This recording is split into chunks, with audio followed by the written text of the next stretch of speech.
Fala galera, beleza? Como é que vocês estão? Meus amigos, eu não sei vocês, mas eu estou de alma lavada depois da live de ontem. Eu não sei como descrever, sabe, aquele pronunciamento. A única coisa que eu posso afirmar, e afirmar categoricamente, é que foi, o discurso, o maior e melhor discurso já feito por Bolsonaro desde o dia 1º de janeiro de 2019, quando ele assumiu a presidência da República. Gente, ele não falou apenas da questão do voto auditável, e eu acho que todos vocês assistiram. Quem não assistiu precisa assistir. Ele colocou luz sobre os maiores problemas que o Brasil enfrenta. Ele falou de tudo, e falou assim de uma forma que só Bolsonaro consegue falar. É inacreditável. A forma como ele ia encadeando os assuntos era... Eu não sei descrever. E, obviamente, a gente vai ter que falar dessa live hoje em vídeo. Não vou ficar mostrando pra vocês recortes dos melhores momentos. Eu quero mostrar pra vocês o depois. Tivemos a live. E agora? Quais foram as reações da mídia, dos políticos, dos partidos, da justiça? Eu já adianto que o STF já está conversando sobre a possibilidade de abrir um inquérito contra Bolsonaro. Agora Bolsonaro vai se tornar réu, vai ser investigado por suas falas. Por quê? Porque ele quis defender o interesse de uma grande parte da população brasileira. Vamos falar bastante sobre a live, comentar sobre algumas coisinhas aí que eu acho que merecem ser, inclusive, reforçadas. Mas não para por aí. Temos novidade também sobre a CPI que precisamos comentar, porque mais uma narrativa cai por terra. Pazuello teve aí o seu depoimento, quero mostrar para vocês o que foi que ele falou. O Omar Aziz aparece aí nas redes sociais com um baita problema, porque o Arthur Vigílio, que é do PSDB, contou um pouquinho do passado do Omar Aziz e como ele ajudou o Omar, e o Omar é um cara ingrato. Temos novidade também, a questão que envolve fake news. Felipe Barros também deu uma entrevista aí ontem para a Folha de São Paulo falando sobre o voto auditável, o que ele espera com a chegada do Ciro Nogueira, e se der tempo eu espero poder falar de 2022. Mas vamos começar aqui já sobre a reação da justiça. E vejam só. E aqui também já dá para ver, inclusive, um pouco da reação da mídia, né? Se vocês abrirem as redes sociais, só se fala na live de Bolsonaro.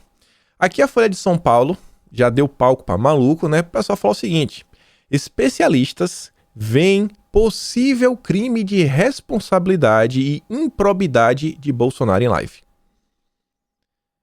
Pronto. Vai ser preso pelo que ele falou ontem. Bolsonaro não xingou, ele estava extremamente calmo, sereno. Sabe? Você via assim, cara, estava falando puramente com o coração. Não falou nada demais, nada. Não ofendeu ninguém, já está se falando de crime de responsabilidade e improbidade. Olha a imprensa brasileira, essa é a reação, né? É o braço amigo do PT. Aí você vê aqui, junta essa primeira matéria com essa informação aqui do William Vac da CNN. Vou mostrar aqui para vocês o áudio, dá em torno de 20 e poucos segundos. Escutem só, envolve o STF. O presidente do STF está preparando uma resposta, enquanto integrantes da Suprema Corte pedem abertura de inquérito, conversando entre eles, contra o presidente, por conta das acusações feitas hoje. Bolsonaro parecia visivelmente descontrolado em alguns trechos da sua live, que durou 2 horas. Empenhou-se em criar confusão, desde já, sobre as eleições de 2022. O presidente do STF está preparando... Olha a narrativa, pessoal. Estava descontrolado. Eu nunca vi Bolsonaro tão calmo. Ele só passava um sentimento que era de preocupação, e preocupação com o país. Ver o Brasil avançar, sabe? Ver a gente em rumo de um país melhor. Só isso. E já tem narrativa. A gente não comentou aqui esses dias, teve um dos vídeos aí que eu até na chamada eu falei que a gente ia comentar sobre o tema, mas... dentro do STF, saíram algumas matérias durante a semana falando o seguinte, que ministros do Supremo estavam cobrando do Fux uma atitude mais assertiva contra Bolsonaro pelas falas que ele vinha fazendo contra a corte e contra o Barroso. Já estavam pedindo isso antes da live de ontem. Agora, essa fala do William Vac é depois da live. E aí já se falava antes que o Fux estava planejando para quando voltar do retorno do recesso do STF, voltar com um duro recado para Bolsonaro. E agora já estão falando de inquérito. Olha aí. E aí a Veja ainda fala o seguinte: Com novo ataque ao STF, Bolsonaro se afasta de Fux. No início do mês, o presidente do STF foi conciliador ao pedir o fim dos ataques aos ministros da corte e ao próprio tribunal. Não funcionou. Quem conversou com o presidente do STF, o Fux, nesta quinta, percebeu que o magistrado ficou decepcionado com a postura de Jair Bolsonaro de voltar a atacar a corte, mesmo depois da conversa particular que os dois tiveram no início do mês. Sabe qual foi o ataque? Ele está se referindo ao ataque da manhã, do início da manhã, onde Bolsonaro só falou mais uma vez que tiraram dele o poder de atuar na pandemia. Por quê? Porque a palavra final é dos governadores e prefeitos, o que na prática significa que o presidente não pode decidir nada. É a medida mais restritiva que vai valer. Para interlocutores do STF, Bolsonaro vem provando, a partir desses novos ataques, que deseja o conflito com o Supremo. Briga, né? A treta grande. Mas beleza. Vamos fazer agora algumas análises aqui da questão da live. E eu quero comentar também só sobre os principais pontos que Bolsonaro trouxe sobre as urnas e eleições, os problemas, os indícios que ele vem apontando. Quero fazer um comentário sobre alguns deles. Trouxe aqui os prints do canal oficial de Bolsonaro e o canal do Pingo nos Is. Foram os canais que tiveram a maior audiência. O Pingo nos Is registrou mais de 310 mil pessoas online no momento de pico. Tinha mais de 310 mil pessoas online. E você vê, isso daqui eu peguei esse print em torno de 6 horas da manhã do Brasil. O Pingo nos Is contava com 1,2 milhão de visualizações. E o canal oficial de Bolsonaro com 800 mil. Que totaliza aí, né, nada, mais de 2 milhões de visualizações. Não é pouco não.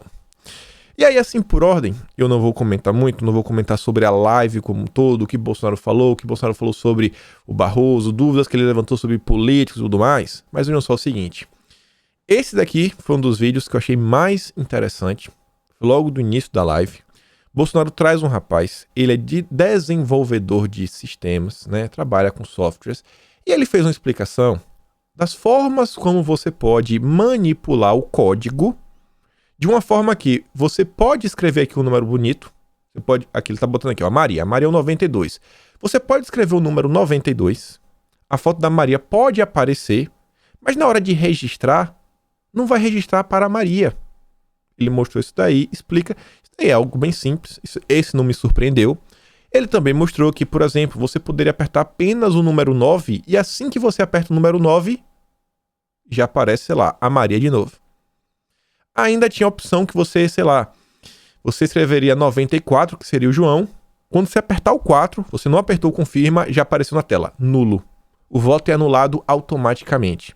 Então, ele vem mostrando algumas coisas. Tudo bem. Isso daí já era esperado, não foi nada novo para mim. Agora, o que ele falou, que eu achei mais interessante em todo esse vídeo, foi um determinado ponto, que é o seguinte. Isso eu nunca tinha me atentado. Quando você faz um software, né? Você escreve um algoritmo, que se fosse uma receita de bolo, né? Quem não entende o que seria um programa, é basicamente uma receita de bolo que você explica para o computador, passo a passo, o que o programa precisa fazer. E ele mostrou o seguinte, você pode construir um programa que ele funciona 100%. 100% assim, ele funciona para o que ele tem que fazer.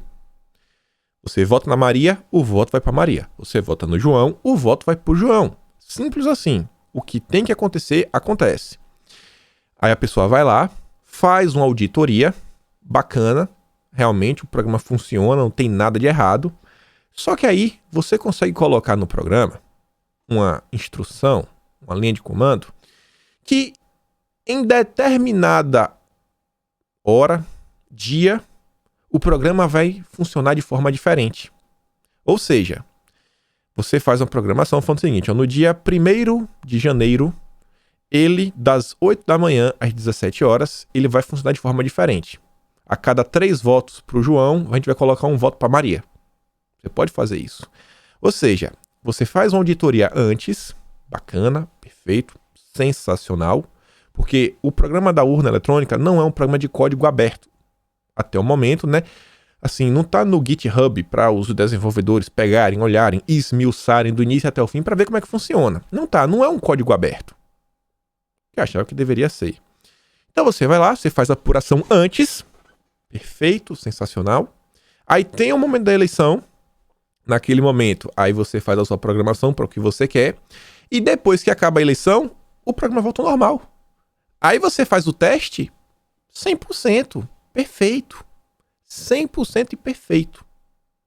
Então eu achei muito bom porque ele elenca, principalmente para quem não entende da questão de programação, como que funciona a questão aí, sabe, de uma possível manipulação na urna eletrônica. Possível. A gente não está falando que ocorreu em nenhum momento. Mas vamos continuar. Aí você vê o seguinte aqui, ó. Bolsonaro, ele pontuou sobre alguns pontos, ele trouxe o que ele chamou de indícios, e até vou trazer aqui, né, as matérias da grande imprensa que, em tese, já desmentiram as coisas que Bolsonaro falou. Mas eu quero mostrar que, não sei, ainda que a grande imprensa tenha desmentido, são coisas que poderiam ser evitadas se nós tivéssemos, né, maior transparência. Porque não é que é impossível de acontecer, não é impossível de acontecer, mas é algo muito improvável. Um dos exemplos. Bolsonaro citou o que aconteceu nas eleições de 2020 em São Paulo, que foi o seguinte. Quando as urnas foram apuradas em primeiro momento, com 0,39% das urnas apuradas, o Bruno Covas tinha 32,58%. O Boulos, 20,33%. Márcio França, 13,95%. Russomano, 10,44%. Mais à frente, quando saiu de 0,39 para 37,77% das urnas apuradas, o Covas continua com os 32%. Só que não é 32,58, é 32,79. Mas continua com 32%. O Boulos, 20,32. Mesmo padrão. Márcio França, 13,65. Mas continua no 13%. E o Russomano, 10,52. E se mantém. Os primeiros dígitos também se mantiveram na divulgação seguinte, quando 57,77% dos votos foram contados. Só mudou as casas decimais. E isso é relativamente estranho. Por quê? Porque existe a tendência, né, numa cidade, de determinados bairros, determinados setores, terem uma votação diferenciada. O morador da zona nobre, em geral, vota um pouco diferente do morador da periferia, o que pode impactar. Então, o cara começa com 35%, depois o cara cai, depois o cara sobe de novo, dependendo. Então, tipo assim, os 39% é igual aos 100%, é como se as zonas e as apurações, é como se a cidade inteira votou da mesma forma. Todos os bairros, todos os setores.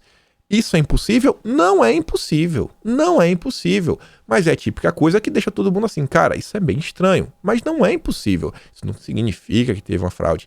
E aqui tá até a foto aqui das parciais. Você vê, ó, todos os candidatos na mesma posição. Bolsonaro falou sobre isso e não teve alteração.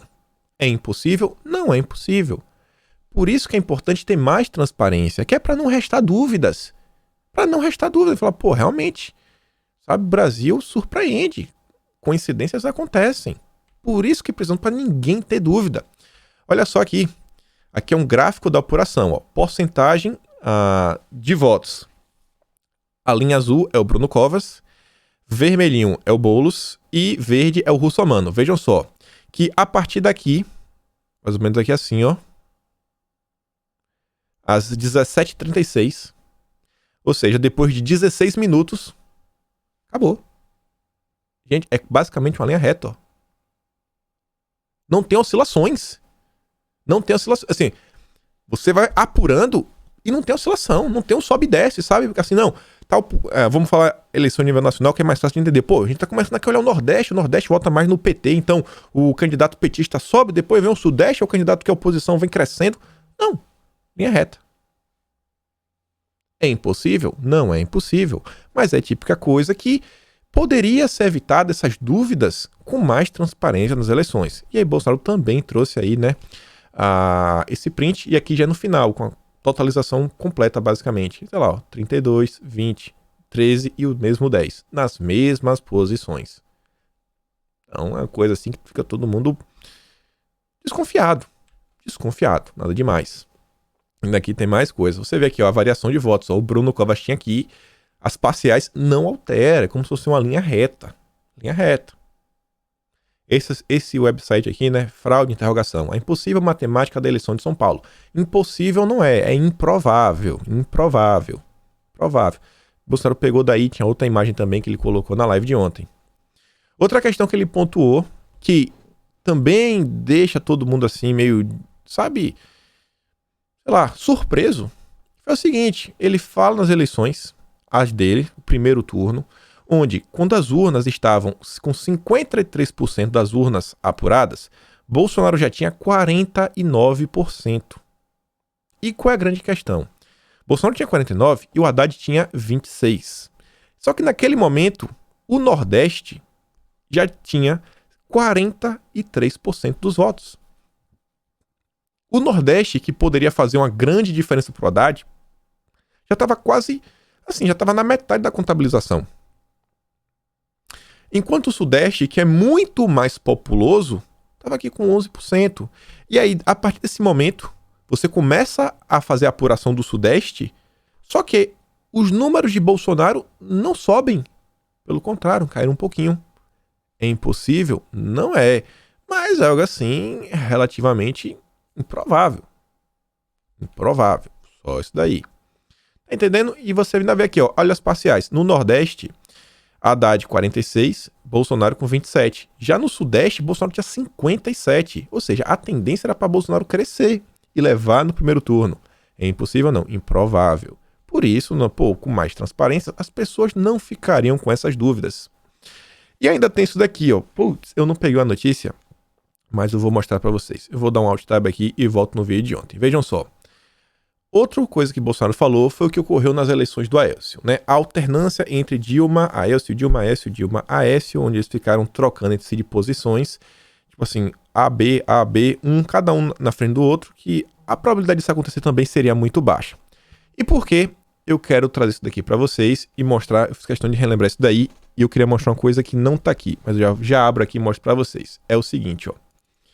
No vídeo de ontem, a gente comentou sobre o que poderia ser ventilado na live. Já tá aqui pronto, ó.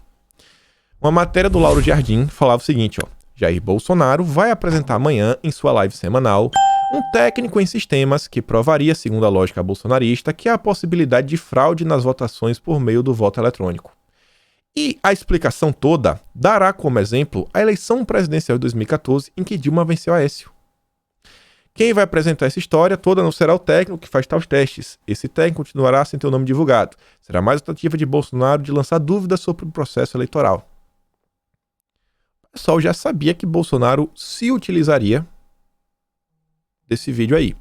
E não foi o Globo, foi algum outro veículo de imprensa que eu estou na dúvida agora. Ele inclusive falava o seguinte, que Bolsonaro iria se utilizar do vídeo lá do canal da irmã da Nise Yamaguchi.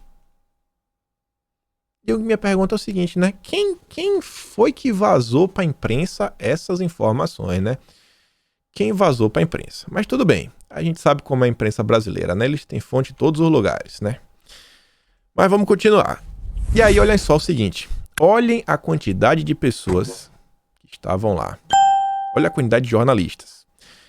E os jornais como um todo, né, não dormiram. Foram matérias aí, entrando na madrugada, fazendo de tudo, assim, acho que foram bem desonestos nas afirmações que fizeram contra Bolsonaro, a forma como eles narraram o que Bolsonaro mostrou na live, sabe?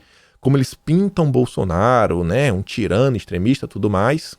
Estavam lá todo mundo que é pra não dar moleza pra Bolsonaro. E aí, olha só aqui o seguinte, alguns recortes da imprensa, para vocês verem, né, como foi a reação. Mônica Bergamo. Até a foto de xícara fervendo foi mostrada na live de Bolsonaro. Resumo da ópera. Ataques, vídeos de internet, mas zero provas. Vera Magalhães. E devemos entubar? O presidente está há 1h30 fazendo molecagem no Palácio da Alvorada com dinheiro público. Molecagem. Antagonista. Se você, leitor, ainda tinha alguma dúvida de que o país é, por assim dizer, governado por um tiozão do Zap, ela acaba de se dissipar. Folha de São Paulo. Após 3 anos falando em fraude eleitoral, Bolsonaro assume não ter prova e divulga conjunto de relatos já desmentidos. A imprensa entrou em campo rapidamente. Discurso de se eu perder, houve fraude, é discurso de quem não aceita a democracia, diz o Barroso. O Barroso ontem de manhã já estava soltando alguns comentários sobre Bolsonaro. Ele diz, o discurso de vamos criar um mecanismo de auditoria que vai trazer insegurança e riscos é discurso de quem não respeita a democracia e a vontade popular. Aí você vê aqui o Guilherme Boulos. Olha que ponto vai. Bolsonaro gasta o nosso dinheiro para fazer mascote e campanha pelo golpe nas próximas eleições. Bolsonaro está gastando. A Elisa traz aqui, prints do Roberto Rocha, falando que é mentira. Roberto Rocha é um senador. E ela, é um corregedor do Senado. E ela fala o seguinte, o invasor compartilha notícias mentirosas, fake news, sem o menor pudor e sem nenhuma represália. O presidente Bolsonaro não gastou dinheiro para fazer o mascote. É o senador Roberto Rocha pelo Maranhão. Canalha, mentiroso e desonesto. Deturpam os fatos. Na verdade ele é senador, né? É senador. Ainda é corregedor do Senado. O próprio senador que fez. Não tem nenhum gasto com isso. Mas já vai lá o Boulos propagando mentiras. Vai ter alguma punição pro Boulos? Não. Porque é do bem, é do grupinho deles, pode mentir à vontade. Olha isso daqui, gente. Eu sei que vocês assistiram aquela... Se você não assiste, você precisa assistir. Do início até o fim. Como se tornar um tirano. A live de ontem foi tudo menos como se tornar um tirano. Ou talvez, Bolsonaro colocou luzes sobre os verdadeiros tiranos. É do início até o fim, ele falando de trazer mais transparência, dar o poder para o povo poder auditar o próprio processo democrático. E falou, das perseguições que as pessoas vêm vivendo, dos problemas que a gente vem enfrentando em termos de economia, o que os prefeitos, governadores também fizeram, com seus lockdowns absurdos. Falou de tudo. Tirano. Não tem como. Aí vem aqui o antagonista já dando voz, pro Kassab, tocando pandeiro pra maluco dançar. Kassab sobre lorotas de Bolsonaro. Olha, é lorotas. Olha como eles já tratam, para ridicularizar. O que vimos hoje é extremamente grave. É extremamente grave o que Bolsonaro mostrou, Não é isso que ele quer falar. Ele quer falar sobre a conduta de Bolsonaro. Não é justo o que ele quer fazer com o país. Nenhum cidadão tem o direito de promover no país uma insegurança como essa, muito menos o presidente da República. Insegurança. É o cara que quer colocar segurança, transparência, acalmar o Brasil. Olha o nível de desonestidade do presidente do PSD, o homem que sonha em obter a possibilidade de indicar o vice na chapa do Lula. Ele trabalha hoje para indicar o vice do Lula. E vem me falar uma dessa. E o antagonista, batendo pandeiro para ele dançar. Vai. Aí vem o Marcelo Ramos, o vice do Lira. Tá adorando aparecer na imprensa.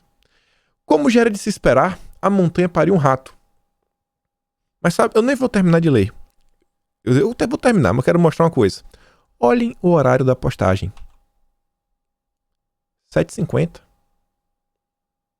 Não estava nem na metade da live. Ele já falou que a montanha pariu um rato.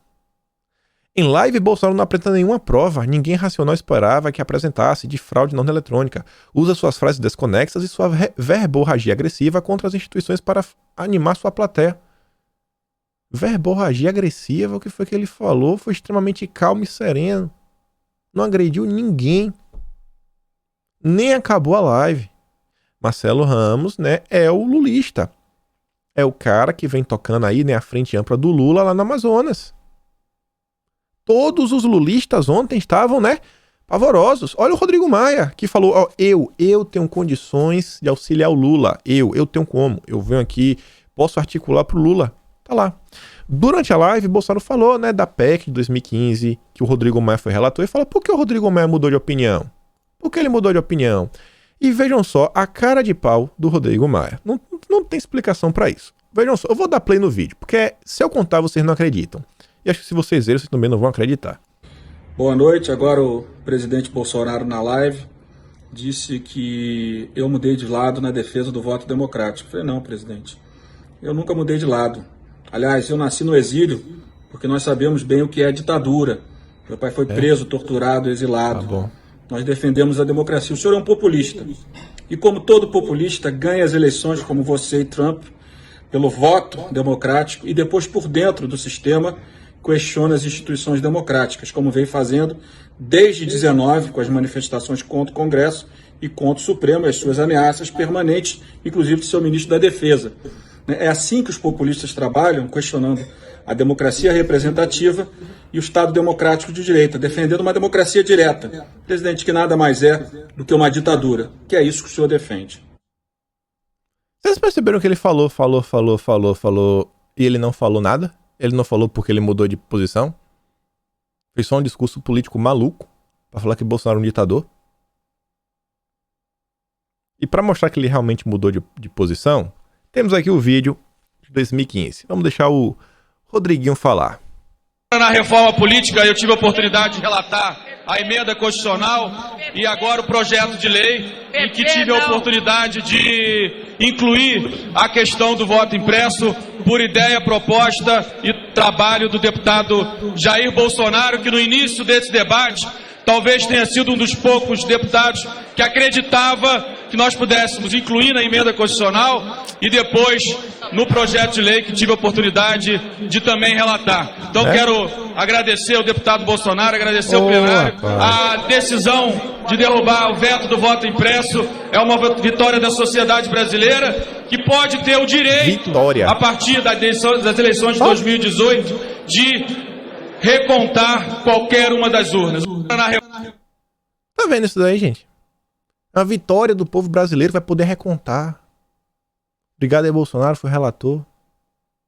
Não mudei de opinião, não. Porque você é ditador. Foi basicamente assim o vídeo do Rodrigo Maia, né? E aí o pessoal pesquisou nas redes sociais, aí tá lá o Rodrigo Maia, de 7 de julho, falando, ó, o voto impresso é um tema apenas no mundo bolsonarista. O Biel aqui trouxe mesmo o print. E você vê, ó, quando você coloca no Twitter voto impresso e você filtra só as postagens do Rodrigo Maia, aparece essa postagem. A outra postagem já é desmentindo a primeira. Aprovamos na Câmara o voto impresso. Ele lá elogiando, conseguimos. Tá todo mundo vendo, a gente sabe disso, beleza, né? Vocês não mudaram de ideia, não. Aí vem um PSDB, né, em termos de partido, se pronunciar depois aí da live de Bolsonaro. Nota oficial. O presidente Bolsonaro prometeu apresentar provas de que as eleições brasileiras foram fraudadas por meio das urnas eletrônicas. No lugar disso, ofereceu um festival de argumentos constrangedores e patéticos. A gente assistiu, a gente viu que não foi isso. O máximo que conseguiu é deixar a sociedade perplexa com o nível das bizarrices. Prova mesmo é que temos um presidente dado a paranoias e teoria da conspiração. O PSDB segue confiando no sistema eleitoral. Bruno Araújo, presidente nacional do PSDB. Segue confiando, né, o PSDB. Bom, em 2015 temos aqui, né, Aécio considera a derrubada do veto ao voto impresso como uma vitória do aperfeiçoamento do processo eleitoral. Não, vocês seguem, né, defendendo. E temos aqui, ó, a postagem. Site oficial do PSDB. Recomendações para que o vulnerável sistema eleitoral brasileiro seja aprimorado. Quem considera que o sistema eleitoral é vulnerável não tem como afirmar que o sistema é seguro. O relatório apresentado ao TSE pelo PSDB faz algumas recomendações, entre elas a regulamentação do voto impresso acoplado às urnas, que servirá como mecanismo de verificação para que o eleitor possa conferir o registro digital do seu voto antes de efetivá-lo. O sistema já é usado com sucesso em países como o México. Cara de pau não tem limites. Eu nem vou trazer o ataque que o MBL fez ontem, né? Foram vários ataques de pelanca dos menininhos. Só quero mostrar uma postagem em 2015, né? Dilma veta voto impresso. Medo de quê? Medo de quê, né, MBL? Agora vocês, né, mudaram. Vocês estão atacando o governo. Mas o passado de vocês está aí. Vocês esqueceram de apagar as postagens. E aí, pessoal, vejam só como são as coisas. É inacreditável, porque a gente conhece mais ou menos como é que funciona o funcionalismo público no Brasil. E eu fiquei espantado em ver os técnicos do TSE, né, possivelmente, trabalhando depois das 7 horas da noite, em tempo real, para desmentir Bolsonaro. E algumas afirmações, eu não sei se eles chegaram a desmentir, ou talvez eles se atrapalharam, né? Não sei. Vejam só. Bolsonaro falou que, né, pô, só o Brasil, o Butão lá, e acho que a Índia, estão lá usando tecnologia que não é das melhores. Esqueci, não, acho que foi Bangladesh. É Brasil, Bangladesh e Butão, se eu não me engano. Aí vem lá, né, o TSE. Boato. Brasil não é o único país que utiliza urnas eletrônicas sem voto impresso. Aí vem lá, ó. Índia, Rússia, França e Estados Unidos estão entre os países que usam, em algumas regiões, o voto inteiramente digital, sem impressão. Segundo o DEA, 27 países, 178, usam tecnologia eletrônica em eleições nacionais. Aí o Felipe Martins fala o seguinte, ó, falso. 30 países utilizam urna eletrônica. Desses 30, 27 utilizam urnas de segunda geração, que imprimem uma contraprova física do voto eletrônico. É o caso dos Estados Unidos, Canadá, Índia e França, que utilizam sistemas parcial ou totalmente auditáveis com base no voto impresso. E eu quero mostrar aqui para vocês uma coisa que eu acho assim, né, que não encaixa muito bem com um órgão, né, público, sim, não um Tribunal Superior Eleitoral. Você vai nas redes do TSE, vejam só, aqui é a primeira postagem. Trabalhando em tempo real. Primeira postagem, né? É falso que teve fraude em 2004. Resultado da eleição não é apurado de forma secreta pelo TSE. Tudo bem, né? Aqui é o próprio TSE desmentindo. Aqui é o próprio TSE desmentindo. Só que a coisa começa a ficar estranha a partir daqui, ó. Subindo, aí você vê aqui, peraí. O TSE compartilhando o comprova? Quer dizer que o comprova sabe o que é verdade e o que é mentira, né? Tá lá. Aí o tempo avança, o STF defende, aí o tempo avança, tá o TSE compartilhando o UOL. O UOL falando, ó, Bolsonaro trouxe teoria sobre fraudes. O presidente repetiu a mentira de que a contagem seria secreta. O processo de atualização dos votos já pode ser auditado e os boletins de urna são distribuídos aos partidos e afixados nas sessões eleitorais. Aí compartilhar os fatos. O UOL de novo. Evento TSE. Olha a quantidade. Aos fatos de novo. TSE.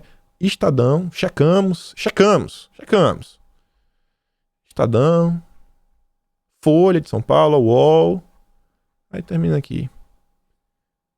E eu também acho estranho é o seguinte. Não só o TSE veio aí para desmentir Bolsonaro, como também o STF. Vejam só, o STF compartilhando o conteúdo do TSE, compartilhando o conteúdo do TSE, beleza, né? Uma instituição compartilhando a outra.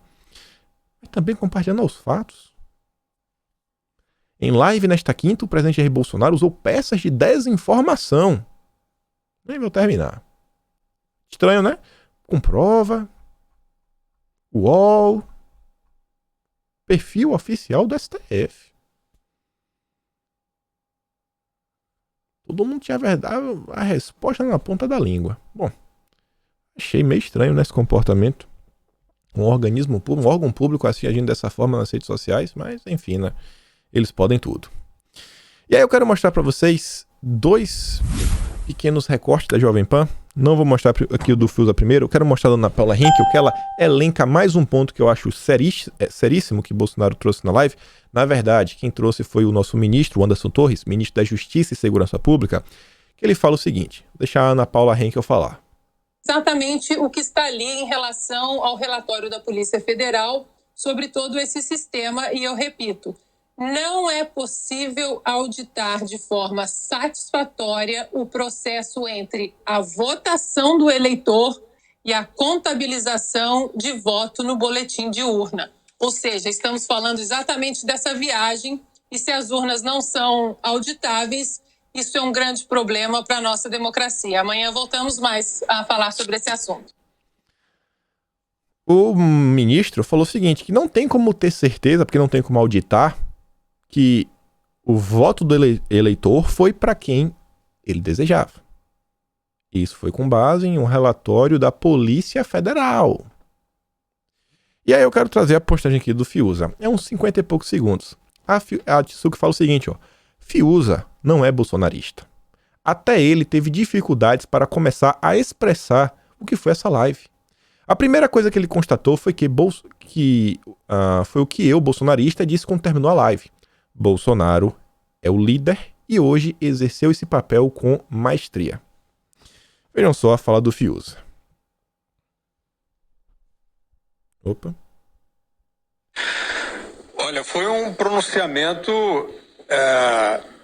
longo e o presidente usou, eu diria que talvez de maneira sem precedentes no seu mandato, né?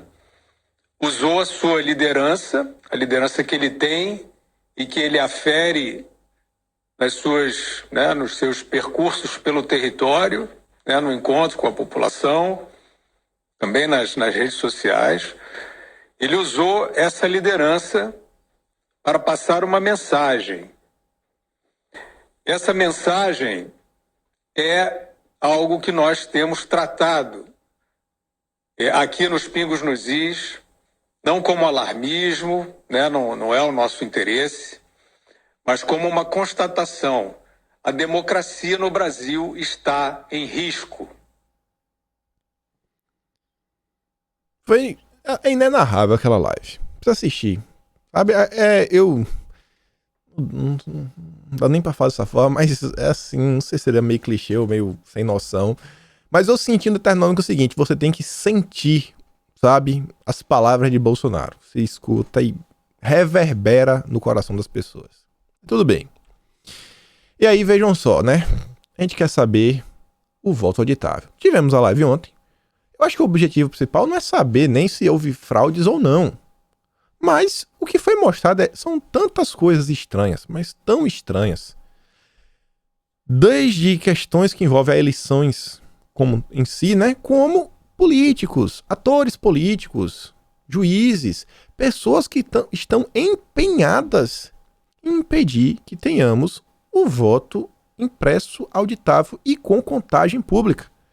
Por que tantas pessoas contrárias? E a resposta, acho que a população quer é o seguinte, vamos esquecer isso. A gente não quer crucificar ninguém. A gente só quer que em 2022 tenhamos transparência, democracia, que ninguém conteste, que não aconteça nenhum conflito, que seja a coisa mais, sabe, de boa. A esquerda vai aceitar feliz, a direita vai aceitar feliz. Feliz não, mas quem perde fica triste, mas vai aceitar, porque é o jogo democrático. E aí o Felipe Barros veio comentar, porque a PEC tá lá, tá na comissão, e a gente teve essa mudança aí do Ciro Nogueira. Será que vai ajudar? Será que não vai? Saiu uma matéria ontem falando que o Ciro Nogueira não ia se movimentar, sabe? Ao mesmo tempo, a gente viu lá que alguns senadores do PP e o Lira, aquela coincidência que a gente fica assim, pô, meio estranho, né? Os três se pronunciaram no mesmo dia a favor do voto auditável. Tudo bem. E aí o Felipe Barros deu entrevista para a Folha de São Paulo falando que relator aposta em Ciro Nogueira na Casa Civil para avanço de voto impresso no Congresso. E tá lá. Essa reforma ministerial feita pelo presidente Bolsonaro certamente pode nos auxiliar fortalecendo a base no Congresso Nacional, diz o Felipe. Então, eu não tenho a convicção de que a gente vai conseguir avançar. Então, eu tenho a convicção, de que a gente vai conseguir avançar com esta pauta. Ele, o Lira, disse que o presidente fez a opção pela política. Então, essa reforma ministerial, trazendo o senador Ciro Nogueira para a Casa Civil, também vai nos ajudar bastante nessa composição, pelo voto impresso. Não é possível que a gente fique preso a amarras partidárias e políticas em um tema tão importante. Ninguém quer construir algo que seja uma afronta aos outros poderes. Ninguém quer construir algo que seja inexequível no ano que vem, ou que gere caos nas eleições do ano que vem. Não é isso. Não é isso. Segundo o deputado, 2 pontos são inegociáveis. O quê? Voto impresso, conferível pelo eleitor, e apuração pública. Contagem pública. Nada secreto. No relatório, Barros propôs que os registros impressos de voto deverão ser depositados na urna indevassável, separadamente para cada cargo ou de outra forma para garantir o sigilo do voto. Esse dispositivo específico eu ainda não cheguei a um consenso, se é melhor tirar ou manter. Talvez, mais correto, seja delegar ao TSE a formatação de se vai ser uma única cédula com todos os candidatos ou se vai ser uma cédula por candidato. Está trazendo o TSE para o debate. O TSE. Então, olha só, vem TSE, sou democrático. É uma matéria que a gente poderia decidir sozinhos. Estamos dando a oportunidade de vocês falar como é que vai ser melhor. Temos aqui nossos pontos que são inegociáveis. Queremos o voto auditável pelo próprio eleitor e apuração pública. O resto podemos conversar. Estou aqui aberto ao diálogo. Sou um democrata. Em coro com Bolsonaro, o relator fez críticas ao TSE, especificamente ao presidente da corte, o Barroso. De acordo com o Felipe Barros, o magistrado se fechou ao diálogo. Tá aqui, ó. Seria imprescindível a participação deles, os técnicos do TSE, no debate. Infelizmente, a postura do Barroso foi completamente oposta a essa, afirmou Felipe Barros. E aí eu quero mostrar para vocês algumas coisas que Bolsonaro também falou na live de ontem. Ele citou o caso do Daniel Silveira. E vejam só. Vejam só isso daqui. Consegue associar alguma coisa que acontece no Brasil? Temos um deputado federal preso. Foi ignorado o artigo 53 da Constituição. Fique bem claro, eu estava dentro do parlamento em 2001. O artigo 53 dizia que deputados e senadores, civil e penalmente, eram inimputáveis por palavras, opiniões e votos. Nós resolvemos tornar mais claro esse dispositivo, botamos lá quaisquer. Deputados e senadores são invioláveis por quaisquer palavras, opiniões e votos. Não se justifica um deputado federal estar preso. Consegue associar alguma coisa que acontece no Brasil? Tá aí, né? Ele fez um discurso longo sobre o Daniel. Fiz questão de trazer só esse recorte, porque a Paola é esposa do próprio Daniel Silveira, né? Muita gente até chegou a comentar que o Bolsonaro teria abandonado o Daniel, que isso, aquilo, outro, tudo mais. E no dia de ontem, já tá aqui, já pronto também, vou mostrar pra vocês. Bolsonaro também falou sobre outros temas lá no Twitter que eu quero mostrar pra vocês. Vejam só. O presidente da República e o STF. O governo brasileiro segue durante toda a pandemia enviando recursos a estados e municípios, bem como material hospitalar. Mobilizou toda a sua estrutura federal, incluindo as aeronaves da FAB, para transportar remédios, oxigênio e, sobretudo, pacientes. O nosso governo também criou programas para a manutenção de empregos, o PRONAMP, bem como despendeu 320 bilhões para atender os mais necessitados que foram obrigados a ficar em casa sem os meios de sobrevivência via auxílio emergencial. Fake news desestimularam o tratamento inicial, vocês devem saber o que é, né? Desrespeitando, inclusive, parecer do Conselho Federal de Medicina, que atribuiu ao médico a decisão de receitar como aquiescência do paciente ou familiar o tratamento off-label, fora da bula. O STF decidiu em abril de 2020 que não compete ao Poder Executivo afastar unilateralmente as decisões estaduais, distrital e municipais que adotaram importantes medidas restritivas, como a imposição de quarentena, suspensão de atividades de ensino, restrições de comércio, atividades culturais e a circulação de pessoas. Traduzindo, dessa forma, o STF delegou poderes para que estados e municípios fechassem tudo, né? E o governo não podia recorrer. O governo federal, por 2 vezes, foi ao STF para que os decretos de governadores que violavam os incisos do artigo 5º da Constituição, que trata das liberdades individuais, fossem declarados inconstitucionais. Lamentavelmente, estas ações sequer foram analisadas. Mas, né, quero falar que não, que a gente nunca proibiu o Bolsonaro de fazer nada. Em nenhum momento, este governo deixou de respeitar o sagrado direito à liberdade de expressão de todos. Cometem atos antidemocráticos exatamente os que querem, pelo uso da força, calar quem se manifesta. Sempre defendi, mesmo sob críticas, que pandemia e desemprego deveriam ser combatidos de forma simultânea e com a mesma responsabilidade. A fome também mata. O imunizante é uma realidade do nosso governo. Fora os países produtores, o Brasil é aquele que mais investe em imunizantes e que mais imunizou a sua população. Mais do que nunca, o momento continua sendo o da união de todos no combate ao mal. Pandemia. Que Deus abençoe o nosso Brasil. Presidente Jair Bolsonaro. Que homem, viu? Eu amo esse homem. Amo esse homem. E aqui, nesses últimos 15 minutos, Acho que não vai dar pra falar de 2022, mas vamos falar da CPI. Tem coisa séria. Quero aqui mostrar pra vocês só a ponta da linha do novelo. Vocês podem ir lá no Instagram oficial do Arthur Vigílio e esmiuçar o assunto. Porque vejam só. O Arthur Vigílio Neto fala o seguinte, que é do PSDB. Ele fez lá uma postagem no seu Instagram com 5 imagens. A primeira delas é essa daqui, ó. Malandro municipal. Tá falando sobre o Omar Aziz. E a legenda dessa postagem é a seguinte. Omar é uma das pessoas mais perversas que já conheci.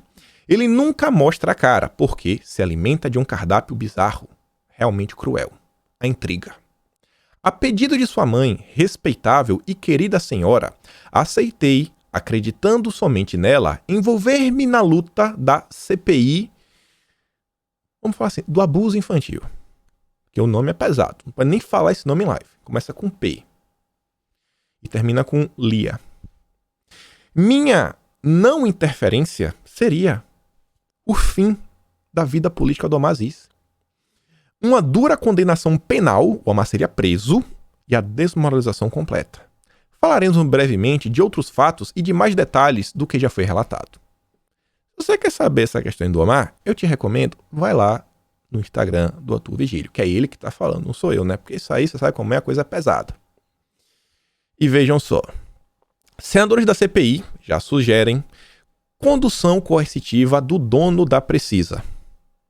Isso aqui eu acho muito estranho, sabe? Porque o dono da Precisa, ele estava no Brasil, ele foi para a Índia, e aí mesmo que ele volte, ele não vai poder ir para a CPI. Por quê? Porque ele vai ter que cumprir a quarentena, né? Tá aqui, ó. Mesmo que volte ao Brasil nos próximos dias, ele terá de cumprir quarentena exigida pela Anvisa para pessoas que chegam no país do país asiático, o que inviabiliza o depoimento na próxima semana. Aí já estão falando condução coercitiva, mas vou falar o que eu acho estranho. Aí tá aqui, ó. Diante disso, senadores sugeriram ao presidente da CPI que remarque logo o depoimento, levando em consideração a quarentena e avisando a Maximiano que, caso ele não compareça, será conduzido coercitivamente. E aí diz que o Aziz ainda não se decidiu. A matéria também diz assim que Aziz confirmou isso daí, essa insatisfação. O Randolfo Rodrigues também falou sobre isso, essa possibilidade. E diz assim que o G7, né, a maioria tá de boa. Pode ver outros requerimentos. Só o Otto Alencar que tá, né, insistindo. E o que me chama a atenção é o seguinte. O Max, ele está envolvido aí também em um inquérito no STF, que a gente já comentou sobre isso, que envolve escândalos em fundos de pensão, onde supostamente, segundo a matéria do bastidor, que a gente já comentou, do Diego Escostegui, supostamente o Renan seria o chefe do esquema. Já comentou, né, que o Renan e Max já trocaram olhares, né? Assim, um já ouviu falar do outro, na melhor das hipóteses, né? Eu acho estranho, né? O Renan não tá preocupado com o Max. Quero ver o Renan vir a público e falar, não, eu quero mais, eu vou botar o Max aqui, Até lá eu acho tudo muito estranho.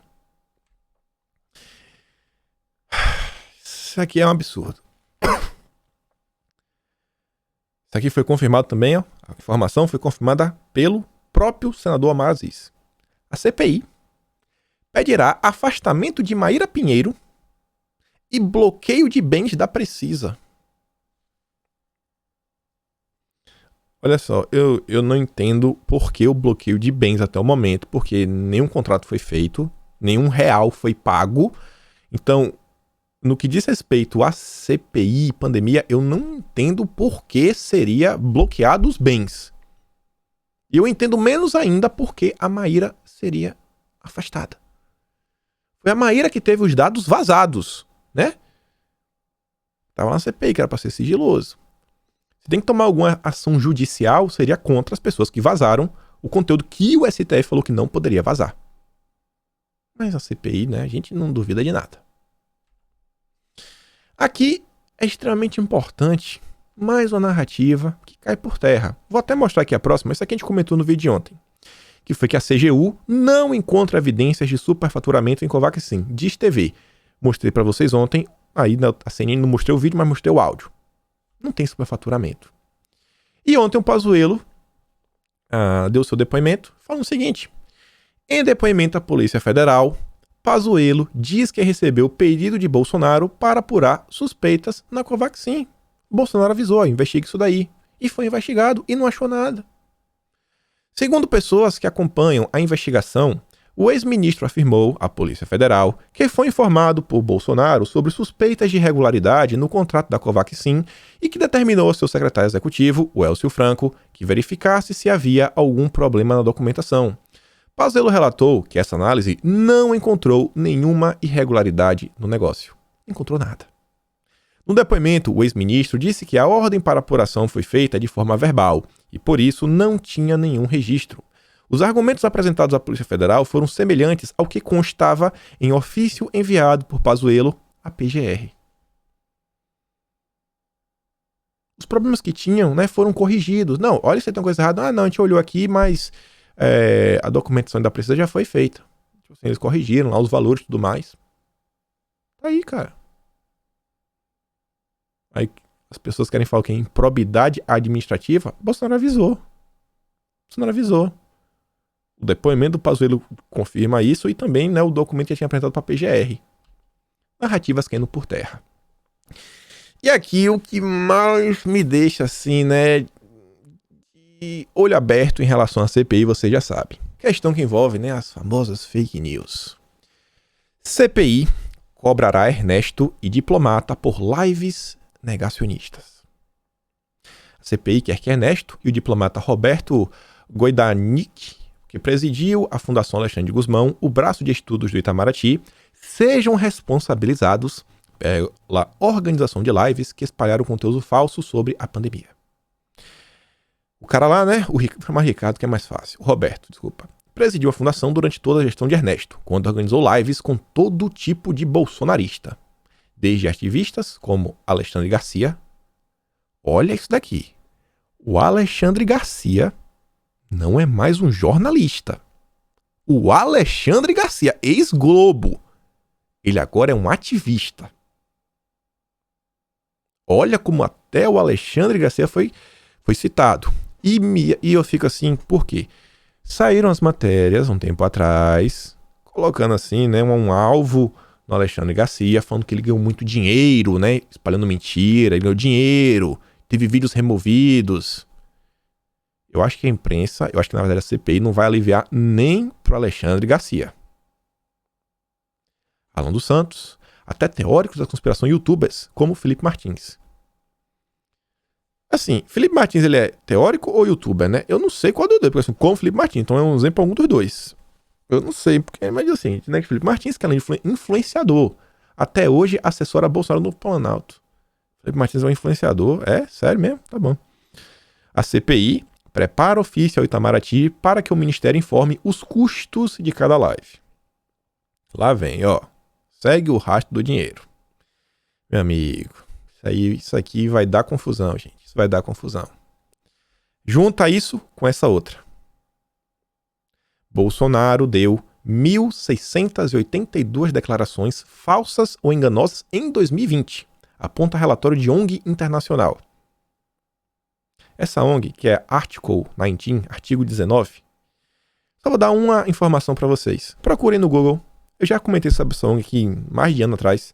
Artigo 19, Open Society Foundations. Vejam quanto do dinheiro da fundação do Jorge Soros vai para essa ONG. Simples assim, entra lá, De acordo com a ONG, que atua na defesa da liberdade de expressão, as declarações falsas ou enganosas de Bolsonaro contribuíram para aumentar o número de casos. Olha a narrativa que eles estão tentando criar em números. CPI vai voltar com tudo nesse âmbito. E aí, mostrar só isso daqui e a gente quase fecha o vídeo. A associação entra com ação no STF para que Bolsonaro desbloqueie contas de jornalistas no Twitter. O Twitter privado, que é de Bolsonaro, dele muito tempo antes de ser presidente, nem mais isso ele tem direito. Tem um Twitter oficial da conta do governo federal, do Planalto. Não, mas Bolsonaro ele não pode ter o direito de bloquear quem ele quiser.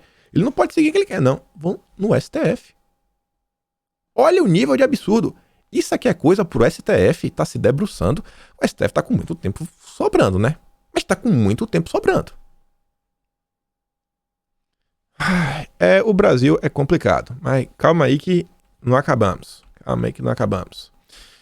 Só pra gente fechar aqui o vídeo, falando ainda sobre a questão do voto auditável. O pessoal ontem fez esse meme aqui, só quero compartilhar com vocês, achei engraçadinho, né? Não acho que é bem assim, todo respeito ao ministro Barroso, mas só porque é engraçado. Aí tá o seguinte, a pessoa vai no restaurante. Ok, prontinho, volte sempre. Aí o cliente pergunta, não vai me perguntar se eu vou querer a minha via? Não precisa. Essas maquininhas são 100% seguras. Tá, mas eu vou querer o comprovante mesmo assim. Esteja presa. E eu quero terminar o vídeo hoje com essa pergunta. Achei muito boa do Leandro Ruschel. Que tipo de isenção na contagem dos votos pode ser esperada de um órgão eleitoral que faz oposição aberta ao governo, ou seja, a Jair Bolsonaro? Com isso eu fico por aqui. Dá aquela curtida, aquela compartilhada, se inscreve nas minhas redes, torne-se membro do canal e a gente se vê amanhã. Aquele grande beijo, abraço, tamo juntos e valeu, meus amigos. Fui!